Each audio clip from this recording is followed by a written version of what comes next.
Hello, everyone, and welcome to our investment facilitation and access to finance outreach event.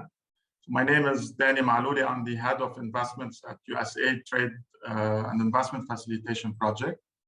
We're happy to have you all with us here today to introduce our project investment and access to finance component. We're actually also delighted to have with us from USAID Lebanon, Mr. Douglas Balko, the Director of Economic Growth Office, and Ms. Rana, Helou, our contracting officer representative. Thank you for joining us, Douglas and Rana. We also have with us our partners, CrossBoundary and Orion Financial Services, who will present their services after our TIF presentation. Now, if you have any questions, please write them down in the Q&A box, and we will go over them during the Q&A session at the end. We will now start with USAID Lebanon Director of Economic Growth Office, Douglas Balko, who will introduce himself. Douglas, the floor is yours. Okay, thank you, Danny. Good afternoon, everybody in the virtual world. On behalf of USAID, I'd like to welcome all participants to this investment facilitation and access to finance webinar hosted by the Trade and Investment Facilitation Activity, also known as TIF.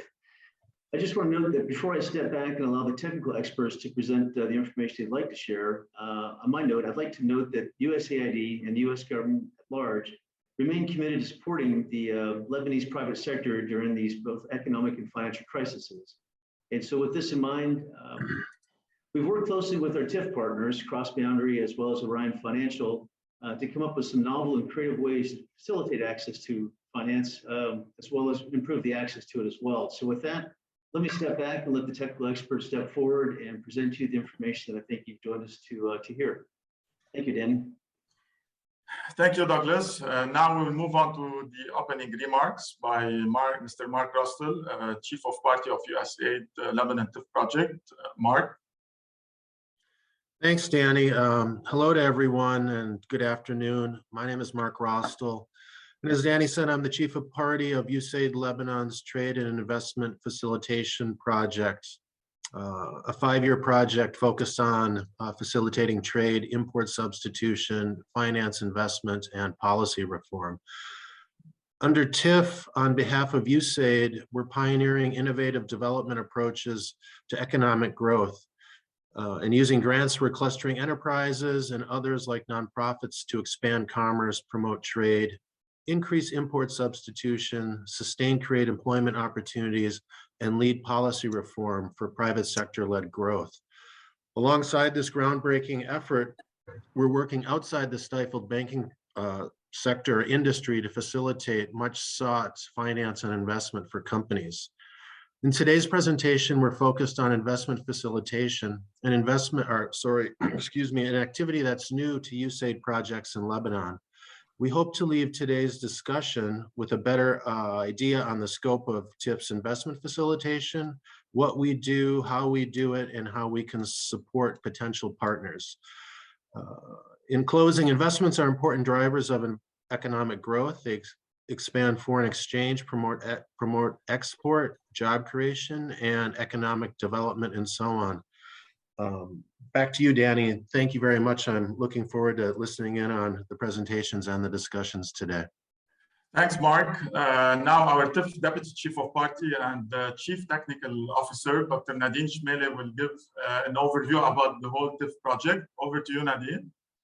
Thank you, Danny, and thank you all for attending today the Investment Facilitation Outreach event.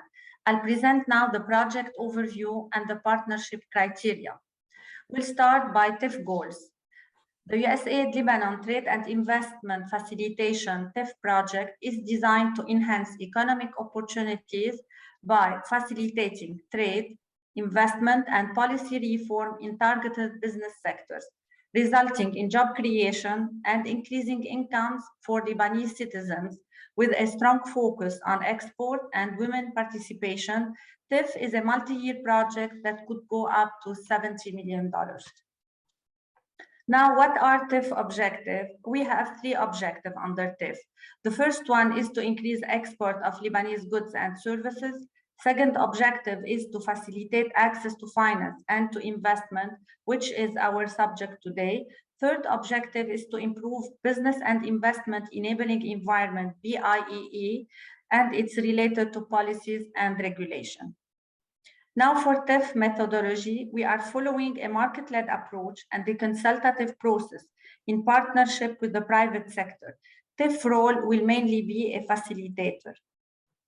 At the macro level, related to policies, regulation, and reforms, TIF will support ecosystem stakeholders to deliver evidence-based policy analysis and targeted reform to improve Lebanon's BIEE.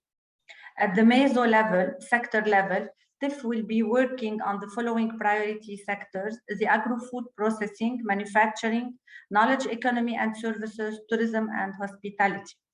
At the micro level, TIF will partner with private entities, association, enterprises, and cluster of enterprises with high growth potential that are facing constraints in trade and access to finance investment. Who are TIF potential partners?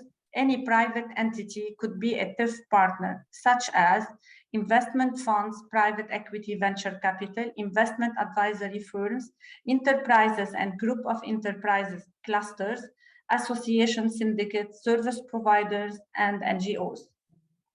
Now, what are the main criteria for partnership? To be within TIF selected sector, to commit to invest, produce, and hire in Lebanon, have an export or import substitution potential, generate economic impact and development for the community, and present a valid business case. Now, thank you all, and back to you, Danny. Thank you, Nadine. I will now be discussing the investment environment, some of the challenges and opportunities in Lebanon. I will also cover how TIF intervention can support the investors, the investees, and the local ecosystem, the local investment ecosystem in general. Now, as you all know, Lebanon is currently experiencing a severe economic crisis, and according to a World Bank report, this crisis is likely to rank in the top 10, possibly top 3 most severe since the mid-19th century. I'm not gonna stress on these facts that we all know, but this had a major impact on the investment ecosystem, and it created a huge gap in the market in terms of funding. And given the lack of the access to finance due to the banking crisis, of course, the demand for the capital is highly increased, and the supply, as you all know, almost became non-existent. So in short, the current unstructured capital market left the investors and the investees with poor opportunities and a great uncertainty for the future. And this was actually the trigger to introduce USAID TIF investment facilitation component, which will mainly work towards bridging this gap. So how we are building the gap, how we're bridging this gap, we're working on supporting the local investors through matching them with investees, having, of course, export potential. We support as well the investors to fundraise, basically to increase their overall capital sources, as well as starting to engage with regional and foreign investors to facilitate the investments into the Lebanese companies. Now, since the launch of the project, we have built a database, and we've engaged with several investors and funds looking for such investment opportunities. Now I'll be moving on to the main challenges being faced and opportunities, the opportunities ahead of us. So to begin with, several challenges at the market level are affecting the possibility of the investments and access to finance for businesses in Lebanon. And as you all know, this financial and economic crisis, the country is negatively impacting the business environment from these companies to operate smoothly on a day-to-day basis. Also, the volatile political situation is worrying the investors who are fearing for weakened returns, given the uncertain environment we are all living in. And the lack of liquidity is affecting the ability for the companies to operate and secure basically their working capital needs, which eventually that's leading them to either function at the minimum capacity, or some of them are completely shutting down their operations. But with every challenge, of course, comes an opportunity, and based on a long tradition of liberal investment policies, companies and the private initiatives remain to be the main drivers of the Lebanese economy. And Lebanon is well known to having a well-educated and multi-talented workforce, as well as a strategic geographically location. But due to the interrupted growth in the past 5 decades, the country offers a large number of untapped investment opportunities.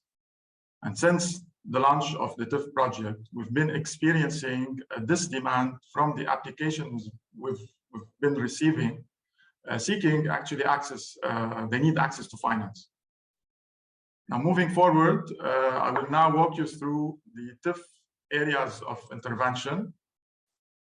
So at TIF, we have 4 main activities. The first, which is the investment pipeline identification and transaction advisory. In that activity, we focus on identifying the potential investors, such as companies looking for investment, as well as the investors and funds and the transaction advisory firms. So once these partners are selected and approved internally, we will provide the technical assistance and the investment readiness support. Like, for example, we can help the companies in their financial modeling, strategy and planning, preparing their investors' pitch deck. Then we will match those companies looking for funding with potential local, regional, and international investors. Now, as for activity 2, which is building the capacity of local ecosystem actors for transaction advisory, we're currently in the process of developing an RFP, a request for proposals, for the transaction advisors and for the business service advisors to provide their services to the market. And through this, we will be supporting the local advisory ecosystem. And this advisory support will technically increase the profitability, reduce the risk, improve the investment readiness, and facilitate the investment and access to finance. Moving on to the third activity, which basically developing specialized non-banking financial products. We will support that by designing and implementing innovative financial products as a necessity for facilitating the growth to the market. Noting that we're currently engaging with several funds that are willing to create and offer these specialized non-banking products. So, for example, we have already engaged with a social impact fund to support launching their operations. And how we did that is we provided them with a grant. In addition, we're supporting them in their fundraising process. We're also partnering with a Lebanese institution in implementing an ESG, environmental, social, and governance stewardship program. Given that, as most of you know, ESG is becoming a very hot topic on a global level. So this program will provide the local companies with an ESG framework in line with the international practices, and which will allow them basically to grow and attract investment. As for the last activity, which is to provide the tailored technical assistance to the financial institutions, basically this activity is specifically designed to support the local financial institutions, those that offer the most promising innovations. So we especially, these companies that are willing to innovate in the fintech space. Now, what are our areas of intervention? So we basically cover all aspects of investment facilitation support. And here are some of the services that we provide, like commercial, financial, digital, buy-side, sell-side advisory services, preparing business plans, market analysis, as mentioned previously, the support of fund creation. Now, moving on to our selection process. So we have 4 main stages. So how do we select our partners? The first, including the sourcing the clients or our partners through the outreach events that we do on a regular basis through social media campaigns, referrals, networking. The companies will then be screened and chosen based on our project selection methodology. We will basically focus on the investments that have growth potential, specifically through the exports, innovation, and offering sustainable products and services. Now, during the screening and the fit check stage, we will basically sign an NDA, allowing us to receive and share confidential information, for allowing us to do the due diligence. We will then evaluate the transaction by performing our internal due diligence. Then we will prepare an investment brief internally to submit it to USAID for their review and approval. So, and once we receive the approval from USAID, we can start with our facilitation support, of course, following the signature of an advisory agreement. Now, finally, I'm gonna move to the transactions we've been supporting so far. So we have identified a strong pipeline in Lebanon of more than 40 prospects looking for access to finance and operating in different TIF sectors. And out of this pipeline, the majority operate in the manufacturing and agro-food processing, as you can see in the pie chart. So we have around 40% in the manufacturing and 35% in the agro-food processing sector. And we're currently supporting more than 10 transactions for a total investment amount above $90 million, out of which we have around 55% that they have already received our transaction advisory support. Also, we successfully managed last year to close 1 transaction in the pharmaceutical industry. We're in the final stages as well of closing another transaction within the knowledge economy for an amount above $10 million. So, for example, we supported this potential transaction with the valuation and the market analysis.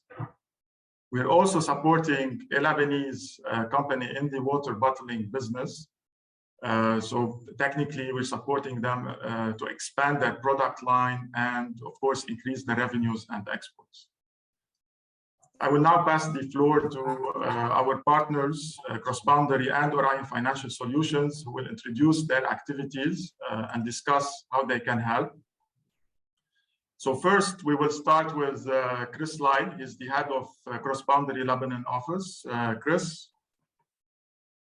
Thanks, Annie, and hi, everyone. I'm Chris. I lead CrossBoundary's Lebanon advisory here in Beirut. So what is CrossBoundary?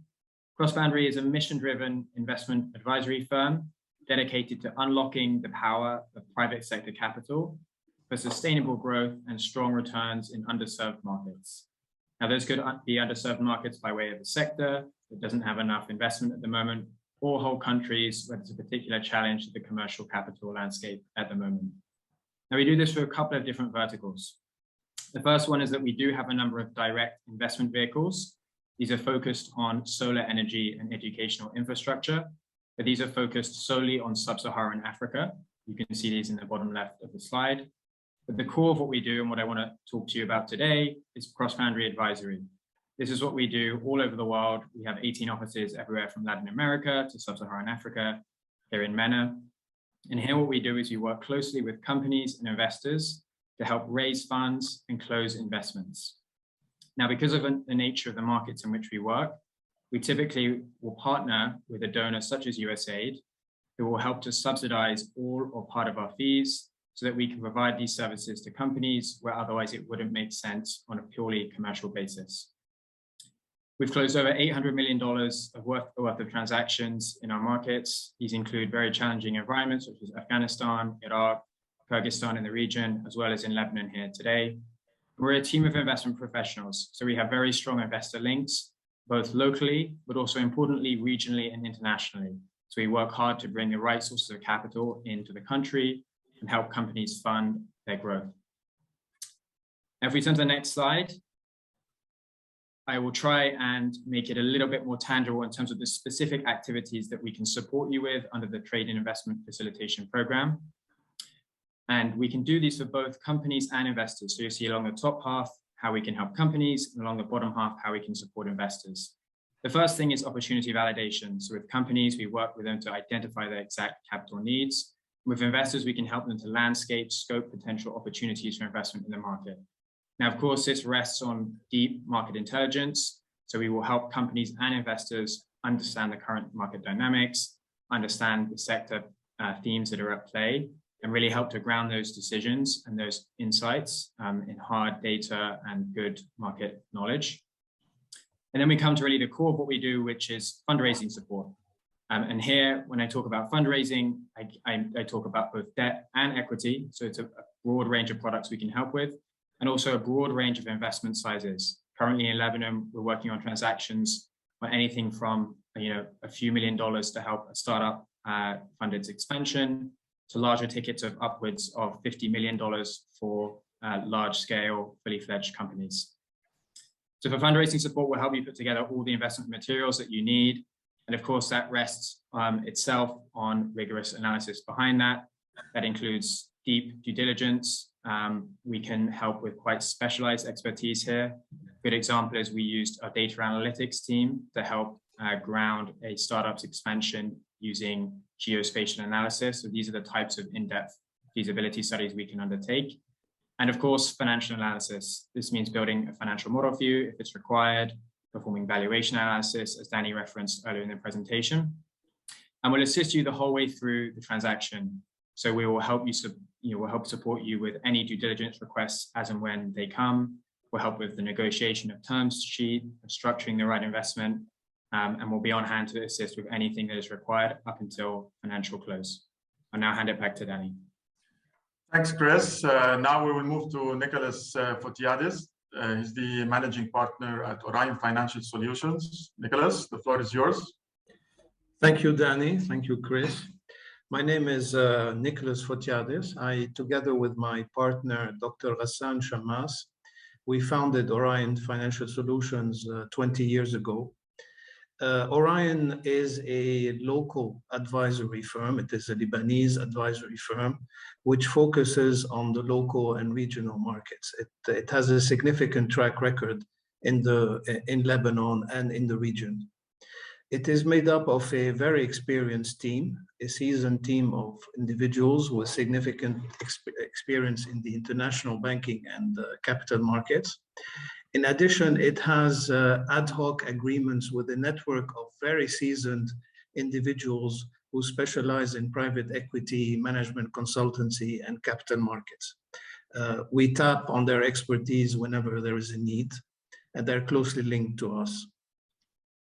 Orion is specialized mainly in debt restructuring, in risk management advisory, in private equity advisory, structured finance, fund structuring, and conceptualizing. It has also another specialty, which I did not mention here, which is Islamic finance. It's one of the few advisory firms in Lebanon or in the region which has a very solid track record in that field, which is a very growing sector, growing very fast. In terms of track record, as a summary, Orion's track record is as follows. It advised a number of regional banks on funding diversification and capital optimization. And in some cases, we helped raise funding in the form of equity and preferred shares and subordinated debt. We have advised also the Lebanese Central Bank on banking regulations.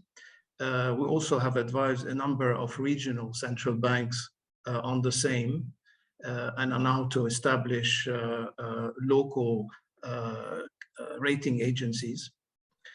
We have advised a number of Lebanese and Egyptian corporates on debt restructuring. We have structured private equity and other alternative investment funds for third parties, such as banks, investment banks, in some cases, insurance companies in the region also.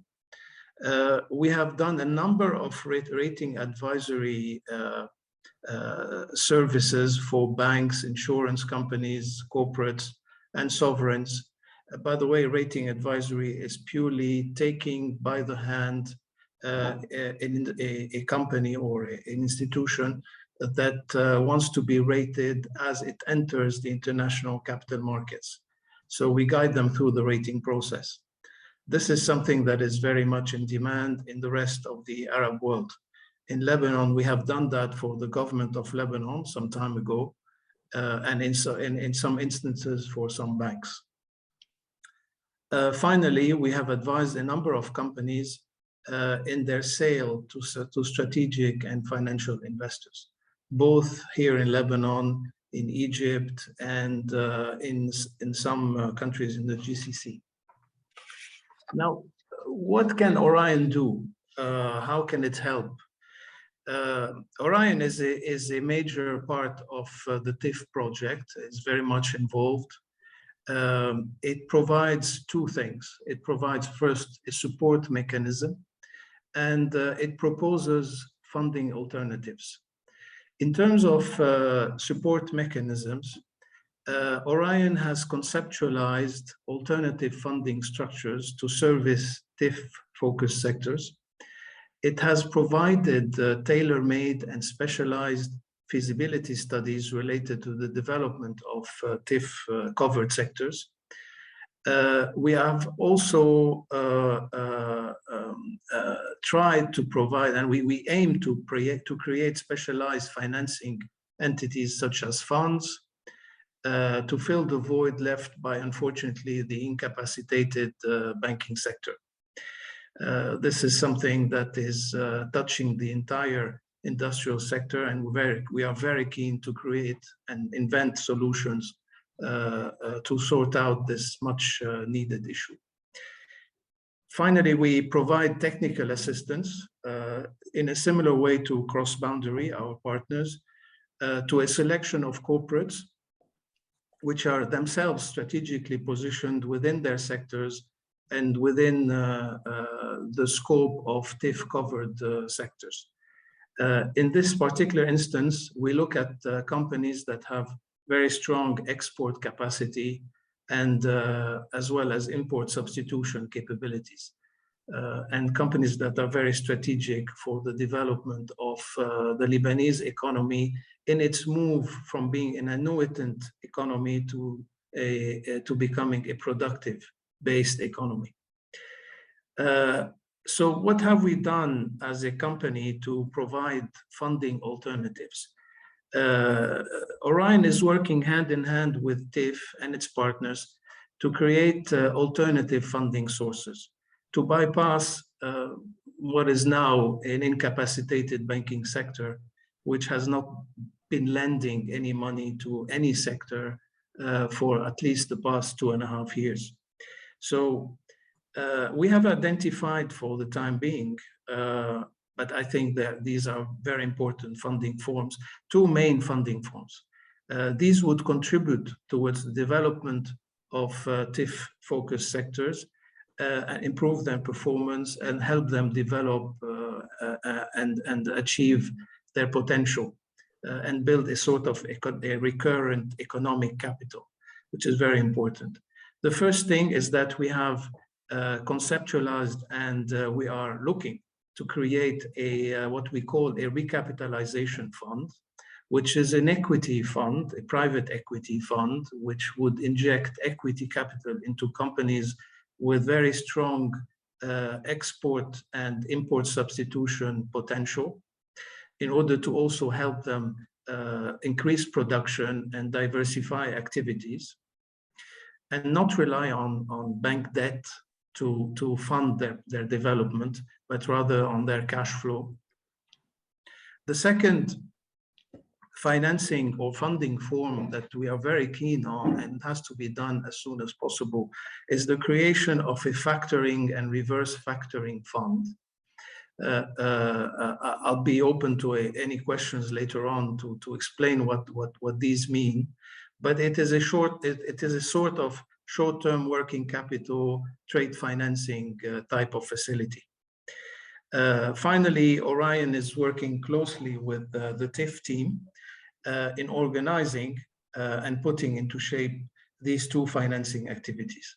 There are other ideas in the pipeline, but for the time being, we would like to not to spread ourselves thin and focus on these two activities. Thank you for your attention. Thank you, Nick. Now we will start with the Q&A session. As mentioned, I mean, at the beginning of the presentation, you can type your questions in the Q&A. Now we have the first question is, how long does it take for an investment facilitation process to close?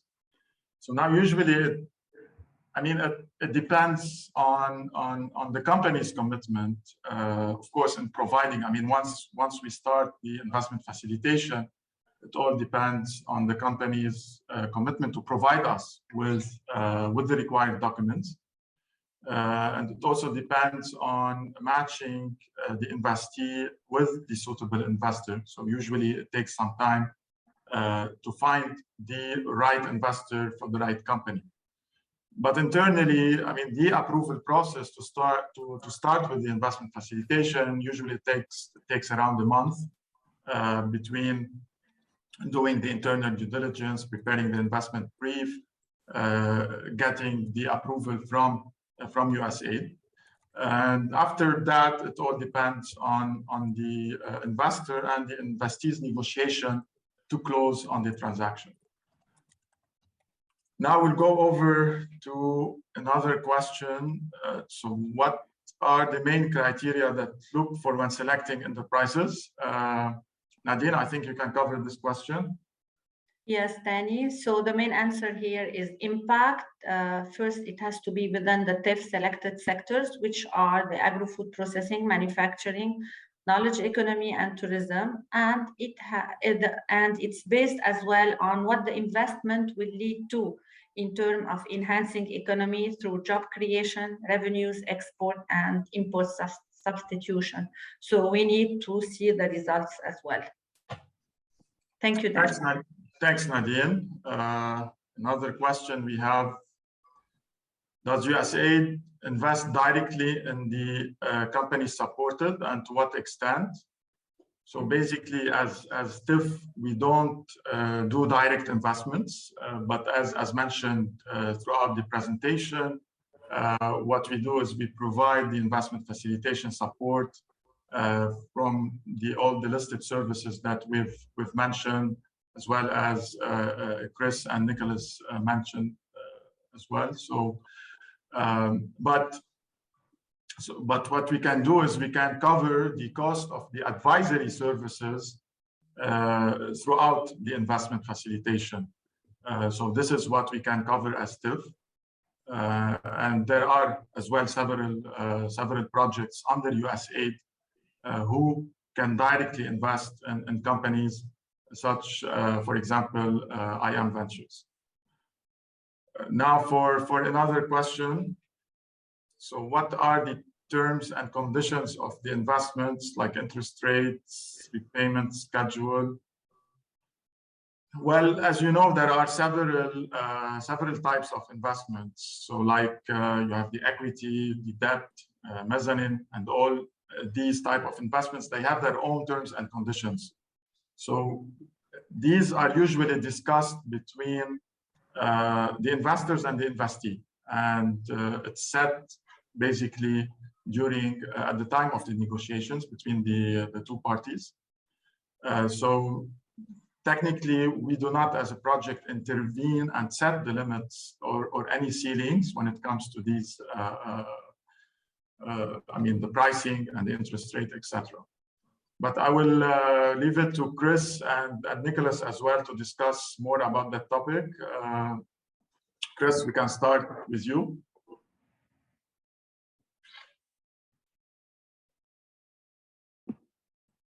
Sorry, Danny, can you just repeat the question?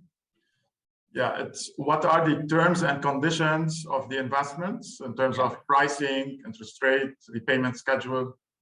Yeah, so Danny, as I said, it's very context specific. So this will depend quite materially on exactly the type of opportunity it is, and exactly the type of product that's in play.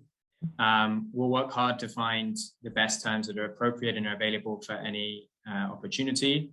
But as you know, to give a broad flavor, when there are potential opportunities that adhere to quite strong climate metrics, for example, we can try and access facilities that are specialized for that. They offer very concessionary terms around 0% interest rate. Working with DFIs and other institutions that provide more concessionary loans, you're looking at sort of mid-single digits. Then we can go up to anything towards the more venture debt type products. There you're looking at 10% plus, even into the low teens. So it's a real broad mix, and we'll work hard to match you to as good terms as we can, whichever party you are, according to your specific needs. Thanks, Chris. Nicholas? I completely agree with Chris. I would add that finding investors in Lebanon today is a very hard thing to do. The terms vary according to how hard the sell is. If the company has a very interesting investment story or a credit story, then it could be easier to sell it to an investor. But the problem is that Lebanon is transforming as an economy and as a market. Companies are starting to realize that they need more governance, they need more diversification in their shareholder base, and at the same time, investors are regarded as new investors. There are people who have never really invested very deeply into the productive sector in Lebanon. So you have to do a lot of education on both sides. But the number of investors interested in Lebanese companies is limited. We have to be frank with that. So the fees on raising equity for any Lebanese productive company could be a bit on the higher side than what it is practiced in let's say, Europe. But we try not to be too prohibitive. And as Chris said, it's on a case-by-case basis. It depends on how difficult the company is in terms of selling an investment story, and also how much money this particular company needs. So the more money they need, probably the fees will go a little bit lower, because it would mean that it is a company that is quite interesting and has a lot of financing needs for development. So it all depends. But generally, it is a hard sell. Lebanon is a hard sell, being a country in default. So it is very difficult to get investors. So fees will be a bit on the high side, but not too high as far as we are concerned. We would like to support companies in this country to really reach a level where they can fulfill their potential. Thanks, Nick. We will take one more question. What kind of support you provide for funds? Mark, do you like to take this question? Mark? Sure. Let me turn my camera on. So what do you mean, like supporting new funds or existing funds? Yes, I mean, what type of support we can provide for the creation of new funds, or either for existing funds in Lebanon? Sure. With kind of greenfield funds, excuse me, there's a lot of things that we could do. We could help again with, identifying pipeline, helping with some of the startup costs. They could be legal, they could be, staffing for, a short period of time or a year, 18 months. We can help on the fundraising side, and as was earlier mentioned, we're doing that with a fund right now. That's a greenfield fund that's starting up. It should be standing up within probably Q2 of this calendar year, 2022. With existing funds, we can help build pipeline. We can help support those pipeline companies if the fund is unable to help cover some of those costs, supporting those funds, like bringing in CrossBoundary or Orion to support individual transactions. So I think with either with greenfields or with existing, it's just a matter of people reaching out to us so that we can enter in discussions and determine where our entry points may or may not be. But the thing is, if you don't ask, you'll never know. So it's best to reach out and start those discussions with us. Thanks, Mark. I can see that we have a lot of questions, but due to the timing, so we will not be able to go through all the questions, but we'll definitely reply separately. So this webinar, it will be uploaded to our YouTube channel. We invite you as well to scan the QR code and connect with us on all of our social media to learn more about our project and what we do as activities, because we have several components under the TIF project, other than investments as well. So to get in touch with the team and apply for our investment facilitation support, you can please feel free to email us at investments@tifproject.com. So we thank you all again for attending this webinar and for your valuable presence. And thank you, Douglas and Rana, for joining us today. Have a wonderful afternoon, everyone. Thank you.